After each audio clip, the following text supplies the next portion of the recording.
Missed trades are cheaper than forced trades.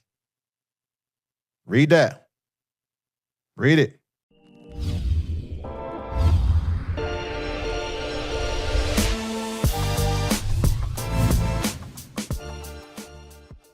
Missed trades are cheaper than forced trades. Because guess what?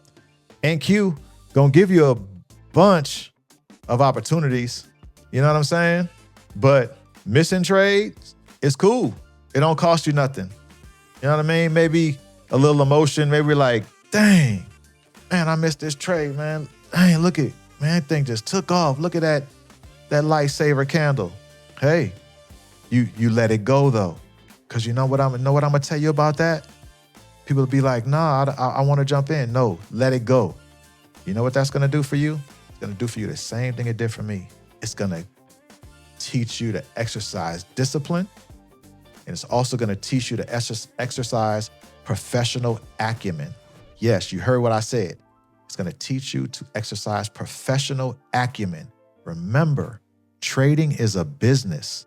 Treat it as a business. Think about it. It's a business. Treat this as a business. You know what I'm saying? And remember, jumping in trades late ruins your risk to reward.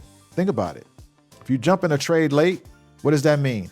All that space that trade has went, your stop loss was supposed to be way down here somewhere. You missed out. First of all, you missed out on a bunch of profit, number one. And you may be jumping into the trade where it's pulling back. So now you're already in drawdown.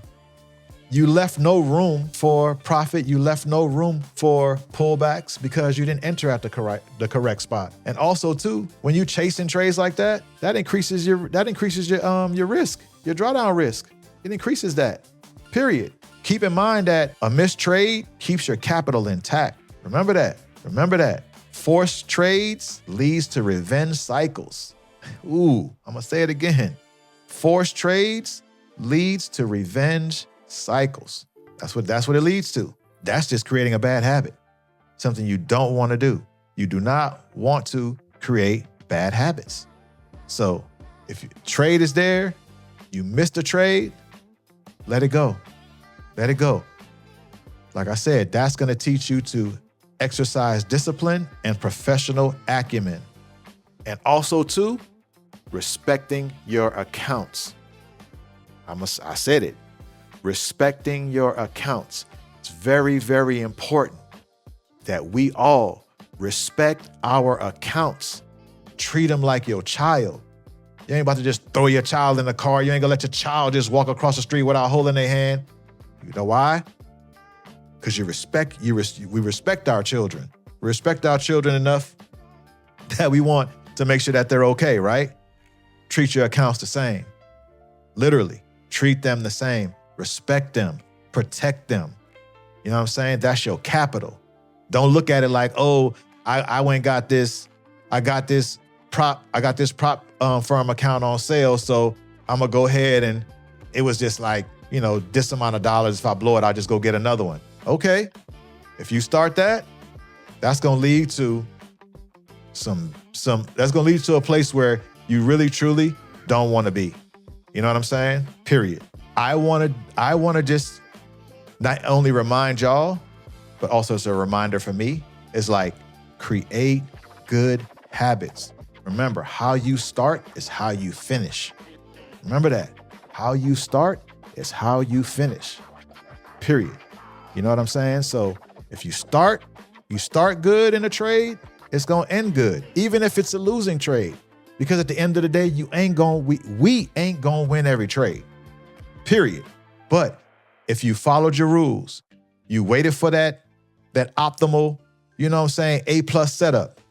You know what I'm saying? Like, and your entry was on point. You had your limit order set. You was ready. Your stop loss is where it's supposed to be. You got your TP level set. You know what I'm saying? Like, even if it lost, you still pat yourself on the back to say, you know what? I can't control what the market does. I can only control where I enter, place my stop loss, set my TP and exit. That's the only control you have. That's the only control we all have in trading. So as long as you're doing that, that's a win in itself. It's not always about winning being profitable in a trade, because once again, every trade ain't gonna be profitable. Y'all heard that, right? Yeah, I'm gonna share that with y'all. I was in a little trade. It just hit TP. You know what I'm saying? And I looked at it here and there. If y'all notice, I was engaged here. I was just letting the trade do what it was doing. It pulled back, came close to my stop loss a couple of times, and I ain't worrying about that, because guess what? I placed my entry, I placed my stop loss, and I set my TP. You know what I'm saying? That's all I can do. Other than that, I'm not about to be sitting here watching the charts like it's a movie with some popcorn. Like I'm just not gonna do that. I look at it just to see what it's doing out of curiosity, but I'm not about to be stuck to the monitor like, oh, it's going down. I'm, dealing with emotion with every time price moves, because we can't be trading with emotions. Going back to what I was saying, like, treat your accounts with respect, protect them, treat trading like a business. And remember, in business, everyone has expenses, right? Remember that. As trading being our business, our expenses are those data subscriptions that we pay for, your subscription to TradingView, those prop firm accounts that you purchase. And guess what, y'all? Guess what our biggest expense is in trading? The non-profitable trades. I tell everybody, when a trade loses, we didn't lose the trade, we just weren't profitable. Think about that. We just weren't profitable on that trade. It just wasn't a profitable trade. And that loss is a business expense. That's what it is. It's nothing more than a business expense. So understand that. It is a business expense. Every non-profitable trade is not a loss. It ain't a game. It ain't winning and losing. I know I'm using the word win trades, lose trades, but that's in the sake of conversation. But in the sake of psychology, remember, we have a profitable trade today, or we had a non-profitable trade today. That's the mentality. You know what I'm saying? Like, that is the mentality. And that non-profitable trade is a business expense. That was your rent if you had a building. That was your marketing.